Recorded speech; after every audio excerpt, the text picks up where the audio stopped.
स्वागत है आपका कहानी मंच पर। यहाँ हर कहानी आपको ले जाएगी एक नई दुनिया में। तो चलिए शुरू करते हैं आज की कहानी। मैं अभी भी चोर ही था जब मेरी मुलाकात अनिल से हुई, और हालांकि मेरी उम्र सिर्फ 15 साल थी, फिर भी मैं एक अनुभवी और काफी सफल चोर था। अनिल कुश्ती का एक दंगल देख रहा था जब मैं उसके पास गया। वो लगभग 25 साल का था, लंबा, दुबला पतला और देखने में सीधा साधा, दयालु और आसान स्वभाव का। मेरे इरादे के लिए बिल्कुल सही। मुझे काफी दिनों से सफलता नहीं मिली थी और मैंने सोचा कि शायद मैं इस नौजवान का विश्वास जीत लूं। तुम खुद भी पहलवान लगते हो, मैंने कहा। थोड़ा सा चापलूसी दोस्ती में मदद करता है। तुम भी, उसने जवाब दिया।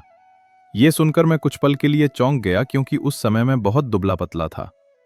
हाँ, थोड़ी बहुत कुश्ती कर लेता हूं, मैंने विनम्रता से कहा। तुम्हारा नाम क्या है? हरी सिंह, मैंने झूठ बोला। मैं हर महीने नया नाम रखता था। इससे पुलिस और मेरे पुराने मालिकों से आगे बना रहता था। इसके बाद अनिल पहलवानों की बात करने लगा जो अच्छी तरह से तेल चुपड़कर एक दूसरे को पटक रहे थे।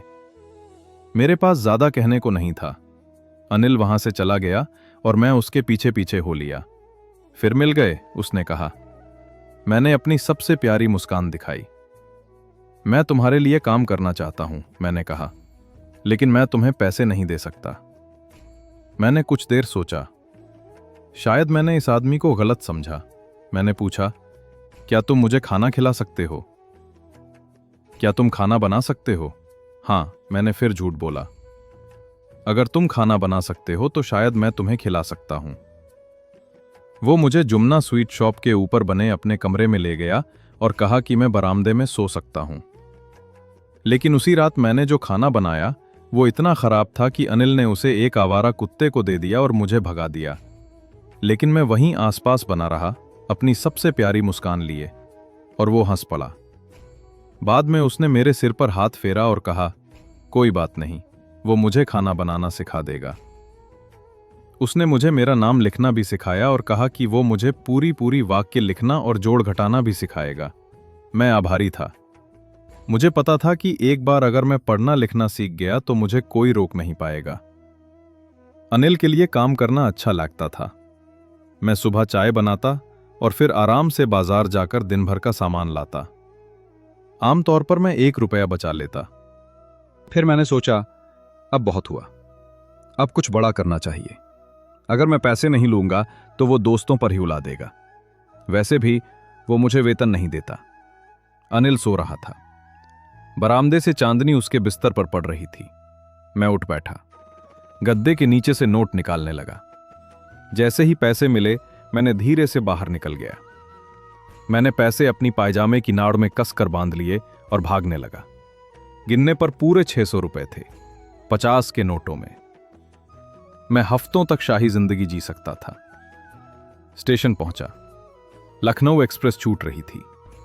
मैं कूद सकता था, लेकिन न जाने क्यों हिचकिचा गया और मौका निकल गया। अब मैं अकेला था। होटल में नहीं जा सकता था, कोई दोस्त नहीं था। बस वही आदमी जानता था मुझे, जिसे मैंने लूटा था। मैंने सोचा, चोरी का पता चलेगा तो उसके चेहरे पर गुस्सा नहीं, उदासी होगी। पैसों के लिए नहीं, बल्कि विश्वास खोने के लिए। रात भर ठंड और बारिश में भटकता रहा। नोट भीग गए। तभी मुझे याद आया, अनिल ने वादा किया था कि वो मुझे वाक्य लिखना सिखाएगा और एक दिन पढ़ लिखकर मैं बड़ा आदमी बन सकता था। मैं वापस लौटा। डरते डरते कमरे में घुसा। अनिल सो रहा था। मैंने धीरे से पैसे वापस गद्दे के नीचे रख दिए। सुबह उठकर देखा, अनिल पहले ही चाय बना चुका था। उसने मुझे एक 50 का नोट दिया और कहा, कल थोड़ा पैसा मिला, अब मैं तुम्हें नियमित रूप से वेतन दूंगा। मैं चौंक गया। नोट अभी भी भीगा हुआ था। अनिल बोला, आज से हम वाक्य लिखना शुरू करेंगे। वो सब जान चुका था, लेकिन उसकी आंखों या होठों पर इसका कोई निशान नहीं था। मैंने उसे अपनी सबसे प्यारी मुस्कान दी, और इस बार वो मुस्कान सच्ची थी। अगर आपको ये कहानी पसंद आई हो तो लाइक करें, शेयर करें, और ऐसी ही दिलचस्प कहानियों के लिए कहानी मंच को सब्सक्राइब करना न भूलें।